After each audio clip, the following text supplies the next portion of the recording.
Welcome to Movies That Matter, the podcast about recent films going above and beyond the call of box office returns to boldly explore a social issue affecting people's lives.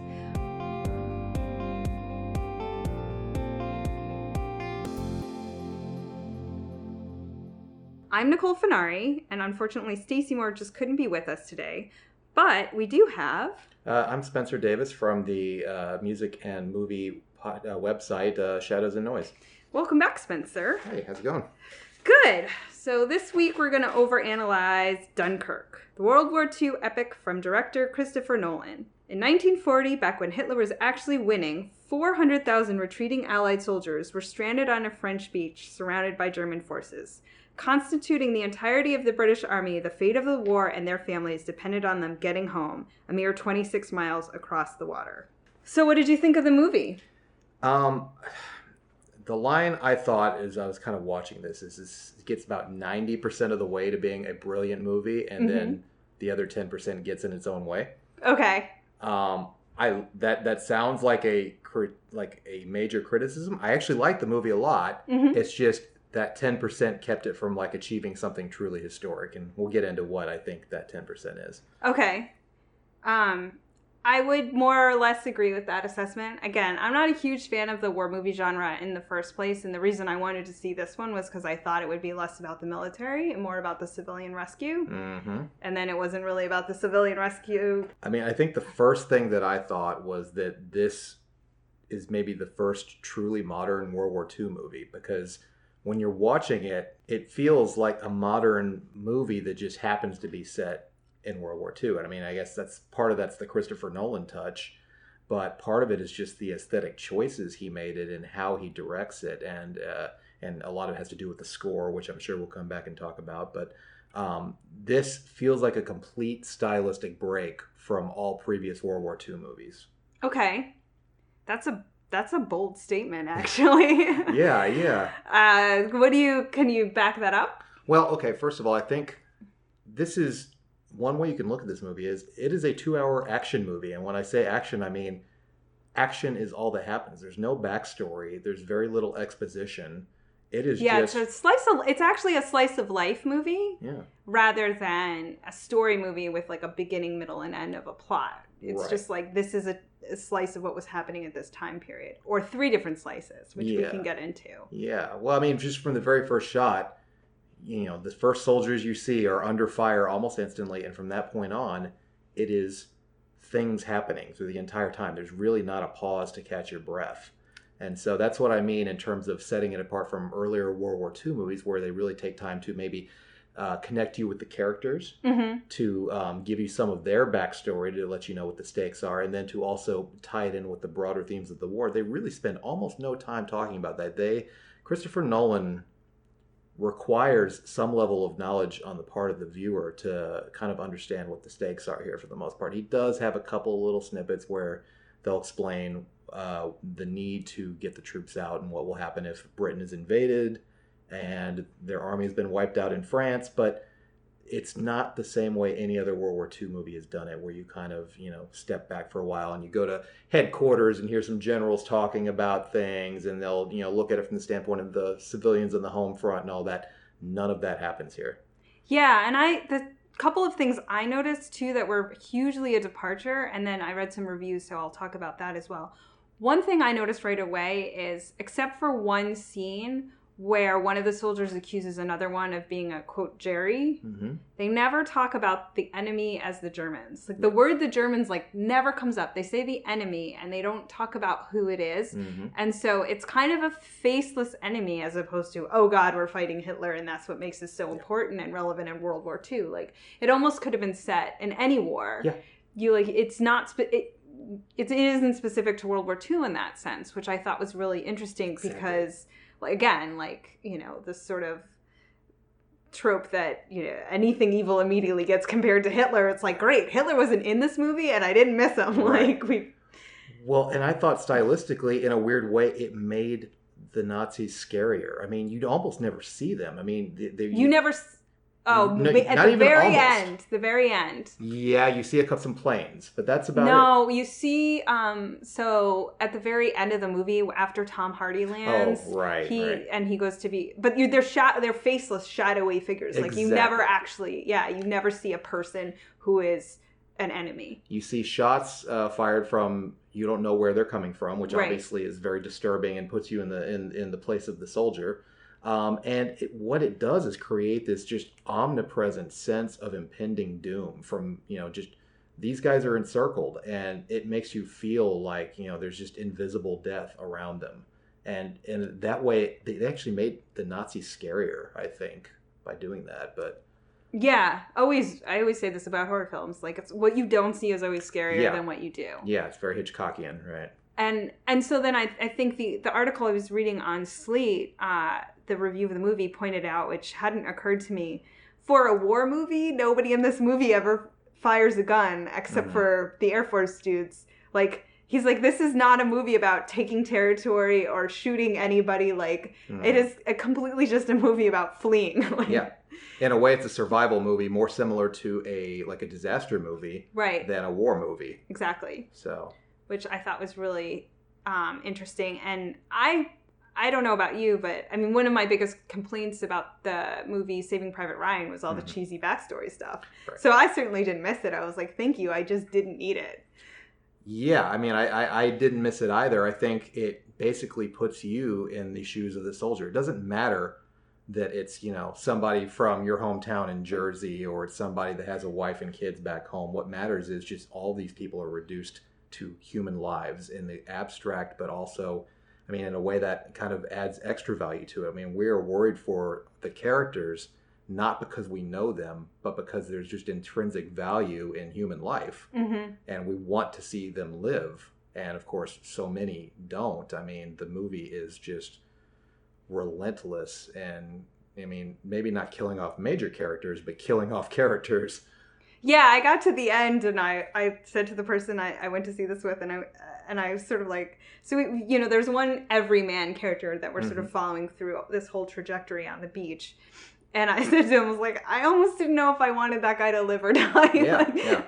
Just because it seemed like I could have seen the movie ending with, like, after everything he'd been through and then he doesn't make it, or after everything he's been through, he does make it. Like, either one would have been sort of fine with me. I kind of thought the same thing about Tom Hardy, actually. So, I mean, I could have saw that outcome going either way for him, and it would have been interesting. Yeah. One of the, so we'll go good and then bad. How does that work for you? That works for me. So, I did see it in 70 millimeter. I did too. Okay, so thankfully the person that I saw it with pointed out to me, like, what a big difference film makes. In that we all know I hate CGI. Yeah. And this movie thankfully had mostly practical effects, which was awesome.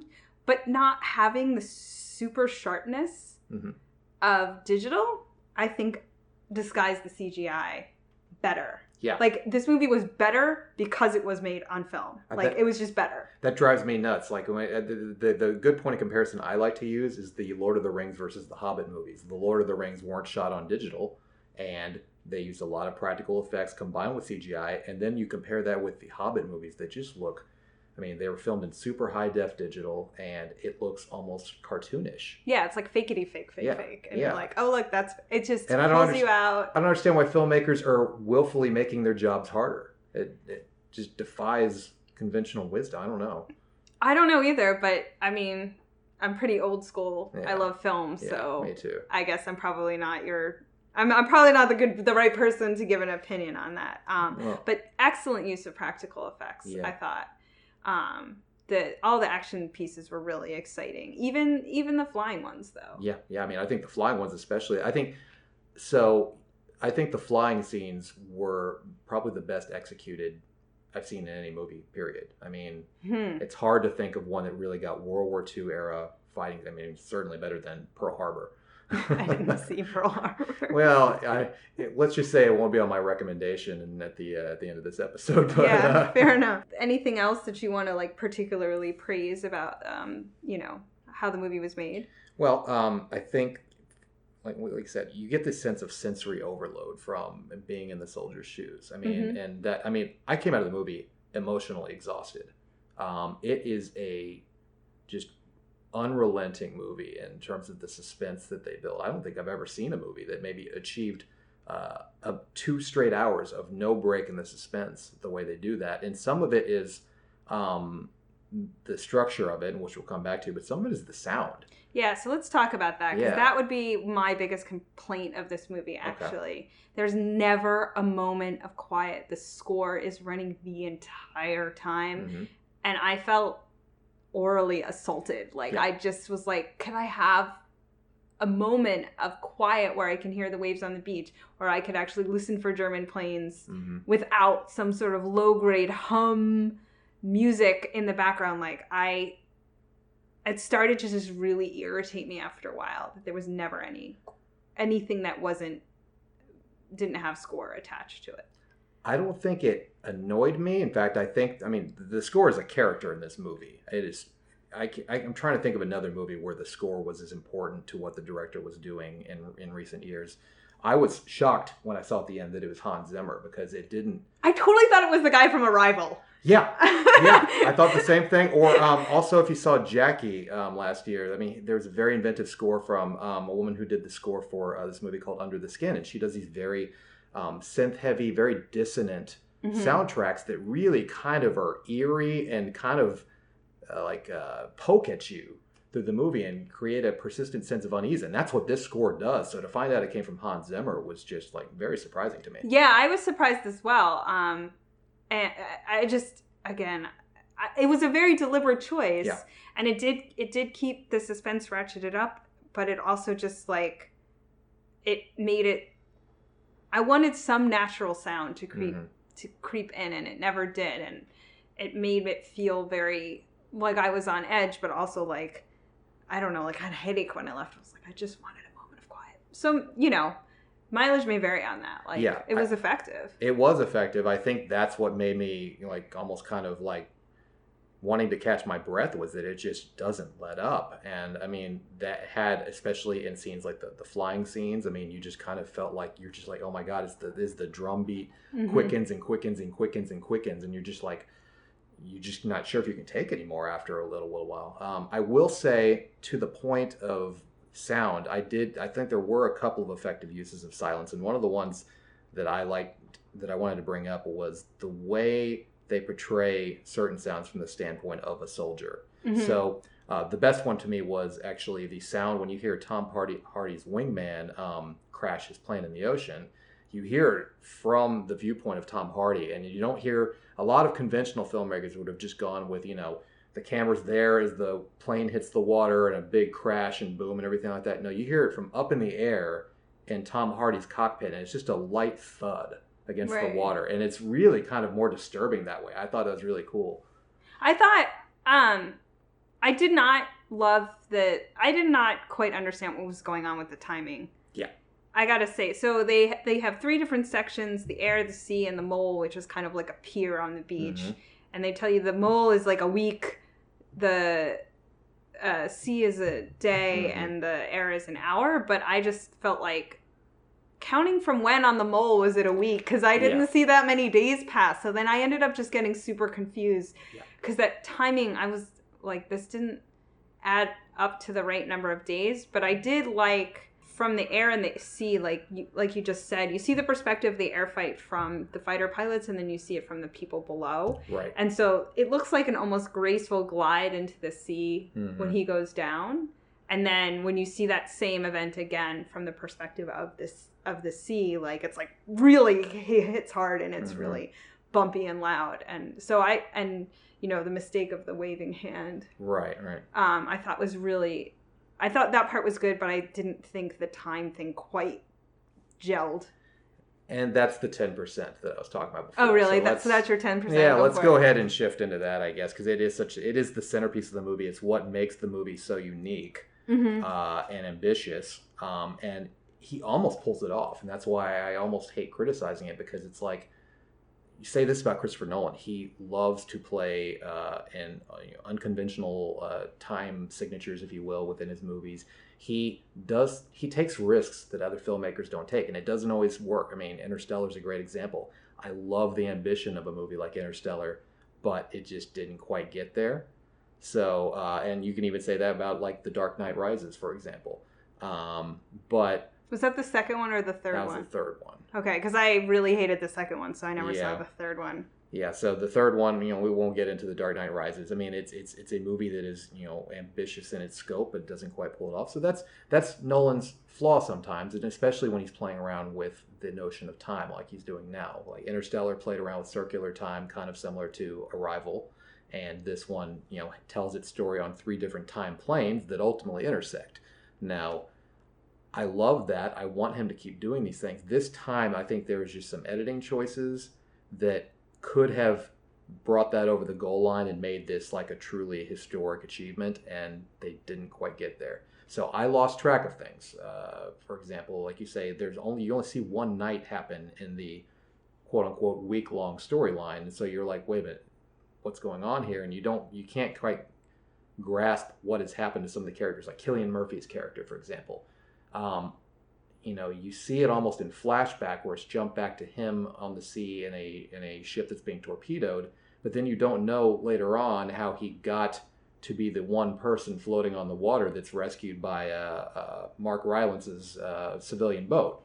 So this is an area where the time frames, while there's a purpose to them, and we'll come to that in a second, it pulled you out of the movie so constantly because you're just trying to think. You're trying to figure out, okay, wait, where are we? And you're trying to piece together the puzzle pieces, right?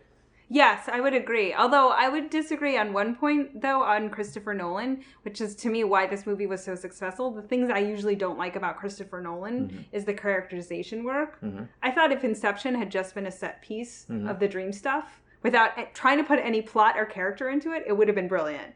But everything that happened when people talked sucked. Which is exactly what he does here. So right. So I'm like, actually, I think this is the Christopher Nolan movie I like because he doesn't try to put plot or characterization in it in that sense. Like, it's a beautiful slice of life set piece, and it comes off really well because I think that's what he does well. I haven't seen him do that characterization well, and I've missed movies in between here since, frankly, Memento. Maybe the first Batman. So I did really love that. I agree with you. Like, at some point it stopped pulling me out of the movie because I gave up trying to figure out what the hell time or day or whatever the thing was. Right? But I was like, that wasn't completely successful. I'll go for a couple of nitpicks. Well, I guess just the one. I gave the one about I had hoped for more perspective from the small boats. Those opening titles, who wrote those? Those were terrible. Those were the dumbest. I was like, that's just bad writing. Like, this is just say this is the Battle of Dunkirk, and what happened was like they were waiting. All they had was hope, and they needed a miracle, and I was like, the little bit of dialogue there is, and this is like especially true of Kenneth Branagh's character, it's super cheesy. Yeah. This is me like faking putting my finger down my throat. What is it Podcast you see? Listeners. Home. I gotta say though, he nailed the delivery though. He did, and I love him. He's great. Like his facial expressions actually sold, but it could have been just a terribly hammy dialogue. So. Yeah, I would, again, so the sign of a good actor to me is always like, how well can you act terrible dialogue? Because really good actors can pull off almost any line that they're given, and it's the bad actors who struggle and need better writing. Well, I wanted to say one thing, which was a little bit on a topic we were just addressing, but I want to go back to it, which is just that in talking about where this movie stands in Christopher Nolan's catalog, the thing that struck me was that, he's a very intellectual filmmaker. All of his movies are very smart, and they really deal in ideas more than they deal in emotions. And this is the first movie where I think he's really like doing a deep dive into an emotion, in this case, fear. I mean, that's the only emotion going through the entire movie. Right. But that was what was so fascinating. He still takes an intellectual approach to it by using this kind of, multi-tiered time frame thing. But that was new territory for him as a filmmaker, and I think he employed it really effectively. And so when we're talking about things like what we would like to see out of him, I'd like to see more of that from him in the future, and less, kind of overtly clever structuring. I'd like to see what he does with a more conventional storyline almost. I don't know. I mean, again, for me, I'd be like, go the Richard Linklater route. Like, do slice of life films. This is clearly planning out a whole story and developing it isn't generally his strong suit. So I don't know. But in any case, like I said, I mean, I wouldn't waste the talent of creating these set pieces that are so amazing. Yeah. Again, if I'd seen Inception, if it just hadn't had all the trappings that I thought were so terrible, I would have really liked the movie. Mm-hmm. Well, like the shot construction, I thought, but there's a couple of really effective things he did with imagery that kind of brings you in. And in particular, I wanted to talk about the very first scene where, you know, you see, you know, your first soldier, played by Fionn Whitehead, the newcomer, and, you know, he's almost instantly under fire in the town of Dunkirk, and he goes running and he makes it past a barricade, French barricade, and then he's running up the street and suddenly he just sees the beach by surprise, as if, you know, we don't know where he is during this whole thing. Mm-hmm. And it just, the disorientation that it gives you as the viewer, and this weird sense of almost this like kind of alien environment, right? Like, you know, it's this deserted town that just a beach appears as if from nowhere, and then there's just troops all over the beach. I thought was just a brilliant way of setting the tone for the movie that comes. Mm-hmm. I liked the sort of psyops of the leaflets flying to the ground, fluttering to the ground, and that part is quiet, and you can hear them fluttering. Mm-hmm. And you know, it's just like you are surrounded. So I mean, the cinematography was impeccable. There was one fake CGI flying scene that I didn't pick, and I would say that I mean, it's just so well edited, like keeping the suspense going, keeping the continuity between the different timelines and stuff. I just, it just never, no take was too long or too short. And I think the thing to mention at this point is just to say that while, you know, it could have come off as a gimmick, this notion of 3 timelines playing out in different speeds, there was a purpose to it. It wasn't just to show off. It wasn't just to say, hey, look what I can do, and, you know, defying, you know, conventional movie making. It really highlighted a theme, which was that the Dunkirk escape only was pulled off by a lot of different things coming together, from land, sea, and air, from military and civilian, and it all had to kind of come off pitch perfect and come together at that last moment. And when the 3 storylines do converge at the end, it illustrates it really nicely. Yeah, I agree. So as a war movie, and as a war movie that is not about, again, gaining territory, it's not about victory. Mm-hmm. The victory is that they managed to evacuate a whole bunch of people who were sitting ducks and shouldn't have been there in the first place, right? Yeah. And there's very much, you know, it was hard to create the suspense of like, oh God, what if they come for England next? Mm-hmm. Which was what was at stake in this battle, but we all know that doesn't happen. So, right. You know, like I can't really get behind that tension.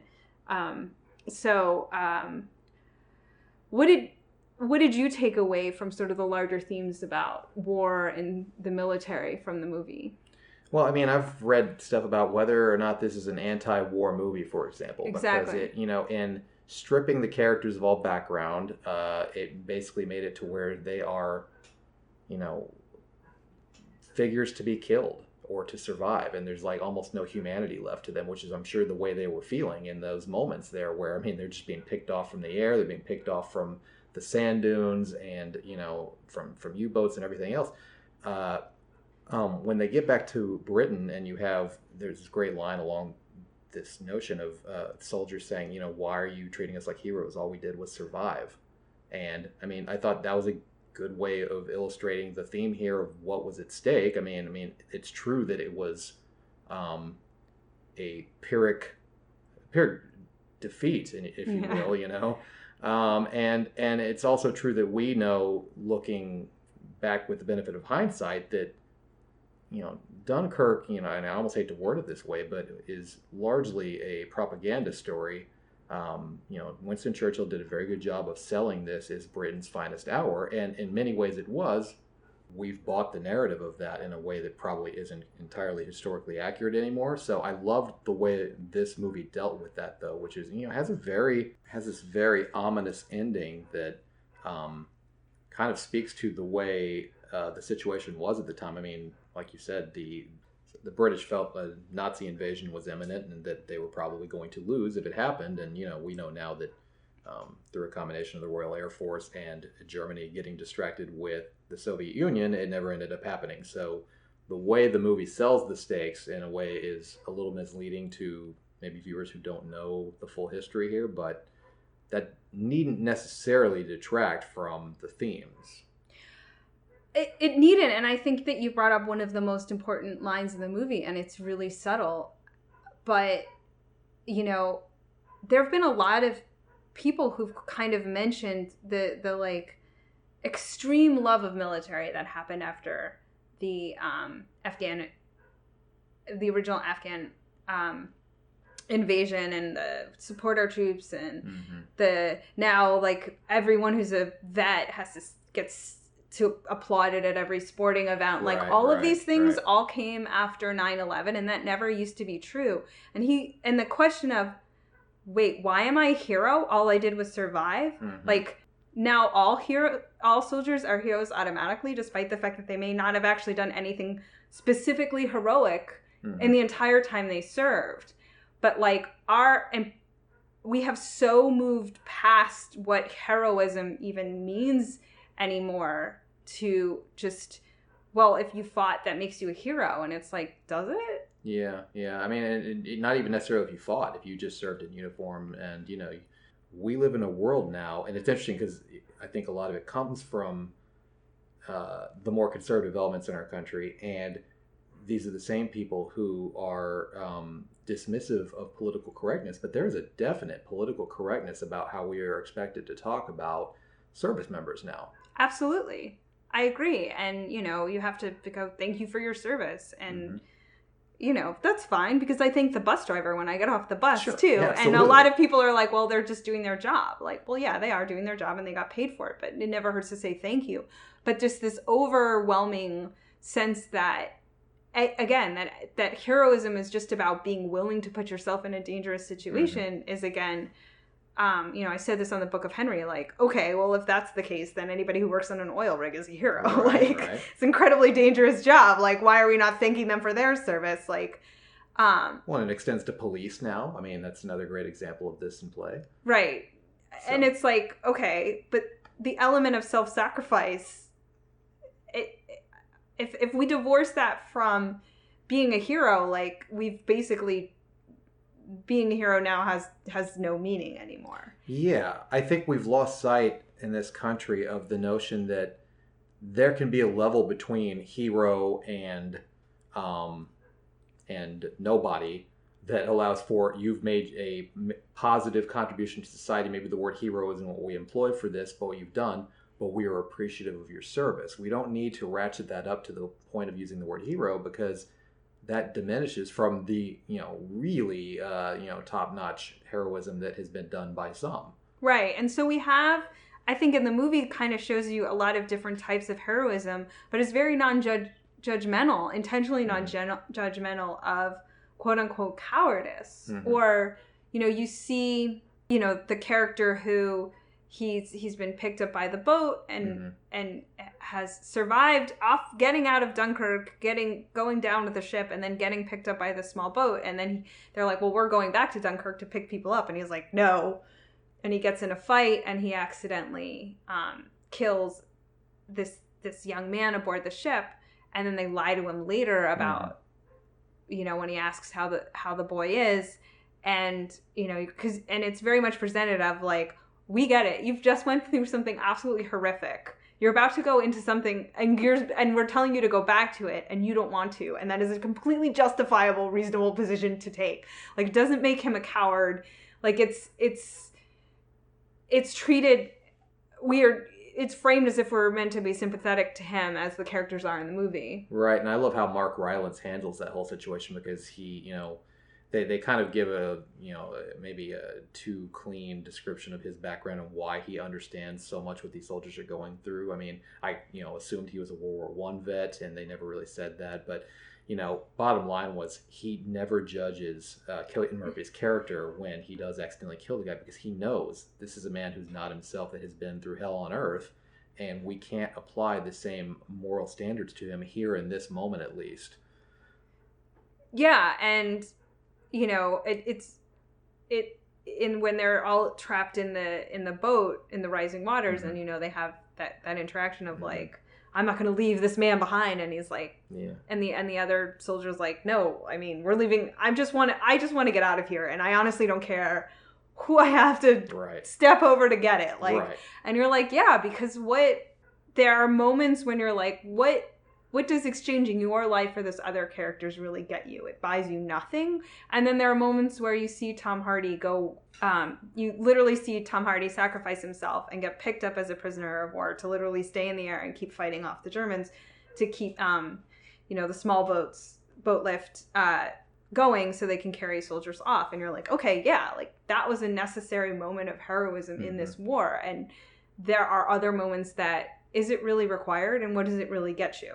Well, you know, it shows that soldiers, like any other group of people, there are good ones and bad ones and ones in between. And, you know, people have varying motivations that aren't all steeped in the notion that we are heroes and we are fighting for truth, justice, in the American way. I mean, if Tom Hardy's soldier is kind of your John Wayne, like, you know, perfect Jungian stereotype of the good guy, you know, basically flying that plane wearing a white cowboy hat, then you've got the two soldiers at the beginning who are carrying a wounded man on a stretcher to the boat. And at first you think they're doing it just out of the goodness of their heart because they, you know, there's an injured man and they want to get him to safety. And then you realize, no, they think this guy's going to be their ticket onto the boat so that they can get out of there. And they're just making a cold-hearted calculus. And it's not even a moment of moral judgment because you know that you very well would make the same decision if you were in that situation. I mean, you just have got to survive.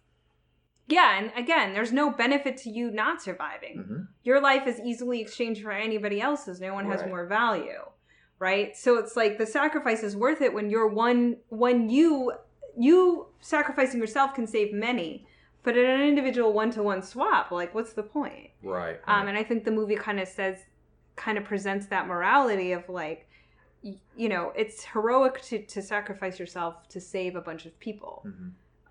But it's not cowardice to decide that your life is just as valuable as the next person's and you're going to save your own. Mm-hmm. Which I thought was really, honestly, like, whether or not this movie is anti-war, like, it's certainly a braver way to portray the war, and especially World War II, which is always about the good guys and the bad guys. Right. And, you know, was my main complaint about Wonder Woman, because I'm like, whoa, Wonder Woman was about World War I and everybody was a bad guy in World War I. Like, there were no good guys or bad guys. Right. And so, like, normally just the typical, like, heroism of World War I or World War II isn't portrayed this way in movies. But I did think, unfortunately, like, the heroism I did want to see, and they have one character who's a small boat operator, but the heroism was really that a whole bunch of civilians in England risk their lives to go save these soldiers. Right. So let me ask you about that, because, you know, we've already kind of talked about the fact that it kind of pays short shrift to the civilian. You have Mark Rylance's boat, and, you know, it's a father with his son and his son's best friend. They're the three civilians that you see in this, and you almost see no other indication until the very end of the entire civilian fleet coming in. Right. So my question to you is, I mean, setting aside the fact that I know that you're dissatisfied that you didn't see more of that civilian presence, how did you feel about the portrayal of the three civilians that we did see? I thought they lacked then complexity as well, right? Mm-hmm. Like, so they're all just good. Yeah. And that, like, I would have liked to have seen the son get more, you know, and trying not to frame the soldier who doesn't want to go back to Dunkirk's action as cowardice, then they make everybody be, like, super understanding and super nice about the fact that he killed this kid. And you're like, okay, I needed the son to rebel or something, like, you know, to be like, okay, you know, just, they lack nuance or complexity. How did you feel about it? I mean, all I have to say is that thank God they got Mark Rylance for that role, because, I mean, I don't know if you saw him in Bridge of Spies, but he was the only actor that I think could have pulled that off and still made it interesting, at least, because they were very, you know, one-dimensional characters. Right. He has a way of bringing at least the facade of moral complexity to his characters. Granted, I've seen two of his characters, so but they both had this same quality of, like, you know, beleaguered everyman who is nonetheless very knowledgeable of the, kind of extraordinary circumstances he's in, and just reacts to it not with any kind of moral certitude, but just more of it's like a world weariness almost. Yeah. Well, and I think too, I was talking to a friend of mine who lived in England for a long time, and you talked about Churchill saying this was Britain's finest hour. It was Britain's finest hour, not the British military's finest hour. Mm-hmm. Again, and she said, Dunkirk and surviving the Blitz are now such an integral part of the British character. Yeah. They are, of how the British see themselves, right, as, survivors, people who can go through the worst and come out on top, who can be brave, incredibly brave in the face of danger. And so I think, I never think it's fair, and I almost never think it's a legitimate criticism to say, you're at fault for not making the movie that I wanted to see. Sure. So Yeah. I was expecting to see something else. I didn't see it. I'm going to evaluate what I did see. Like, I don't, and that's completely fine. But I did sort of miss the moral complexity of that one piece versus how well it was handled from the other people in the movie. Yeah, I mean, there's no doubt, and maybe a lot of American viewers might not understand how important Dunkirk is to Britain's story, their collective pride. I can tell you firsthand, I got to see it. I was in Scotland a few years ago, and we were taking just one of the normal tourist boat cruises of Loch Lomond, and it turned out to be the anniversary of Dunkirk, and there was a boat that was used in the evacuation that was abandoned on the shore there, and they took us there. And to kind of, honor the anniversary, we had a moment of silence, and then they gave us all poppies that we threw on the water before we left. And it was a really stunning moment, just something I just had the good luck to stumble into, but it really kind of illustrated what this means to the British. I'm going to cry just hearing the story. I know. We were near tears there too, and trust me, we were the only Americans on that boat, so. Yeah, and it's I do think this is an iconic moment and maybe that's why it was set up this way. It was such an iconic moment in British history. Like, maybe not showing it that way really kind of let it stand as this story that he wanted to tell without having it get super bogged down by all this, like, all the ensuing baggage of the later years. So I'm sort of talking myself around, but yeah, I mean, that would have been the dangers. Let's think about what the other movie would have been, and it easily could have devolved into schlock. It could have devolved into Saving Private Ryan, right? So, which, don't get me wrong, I think Saving Private Ryan is a great film too, but it's maybe not as adult as this movie was. So I think Christopher Nolan was maybe the perfect filmmaker to try to attempt the topic. Yeah, I do too, and I hope that I just. Again, I'm on record for being fairly anti-military and anti-police at this point. And I just don't, the automatic deference is really frustrating for me. Yeah. By getting away from that, I think he distilled the movie down to two things that Dunkirk was really about, which was survival and being trapped. I mean, I thought one of the fascinating things was everything that happens, all the action that happens to the various characters in the sea, in the air, on land, it was all different variations on them being trapped, which kind of was an effective stand-in for the broader plight of the army back there on the beach. Yeah. I think, and I wish I had heard you say this earlier, because I'd like to reflect on it more than we have time for in this podcast, but I think it's a really important point you made about saying, at heart, this was really a disaster movie, much more so than it was a war movie, because everything is just sort of happening. All this horrible stuff is just happening to them. And it's almost like a force of nature, because you never see the face of the enemy. Right. That's what I loved about it. I think that's what made this movie, like I say, a complete break in style from any previous war movie. Absolutely. I think it's pretty landmark. To that end, I do think that's a nice segue into our social impact score. So Stacey's not here to explain it. I will. The social impact score goes from 1 to 10, 1 being this movie was terrible and had nothing useful to say about life as we know it, and 10 being this movie changed movies and life as we know it forever. So what would you give Dunkirk? This is a tough one. It really is. Without hindsight. It really is. And, like I feel like I'm usually a little bit more generous in this than you are. I want to go with like a 7. I'm between a 6 and a 7, so I'm going to go 7 because of the way it reinvented the tropes of war movies. And I think that, standing alone, maybe it didn't, completely change everything, but the influence that this movie is going to have going down the line could be really interesting. Actually, I was between a 7 and an 8. Okay. I have the better sphere of giving it an 8 and then having it just never be duplicated and me being completely wrong. But yeah. I'll go out on a limb of saying like, yeah, I a solid 7 at least of just saying like, this is a really different kind of war movie. And I assume and hope that like people are going to explore the war movie genre more from here on out. Based on this movie. I didn't look up box office numbers. Sorry, everyone. That's Stacey's job.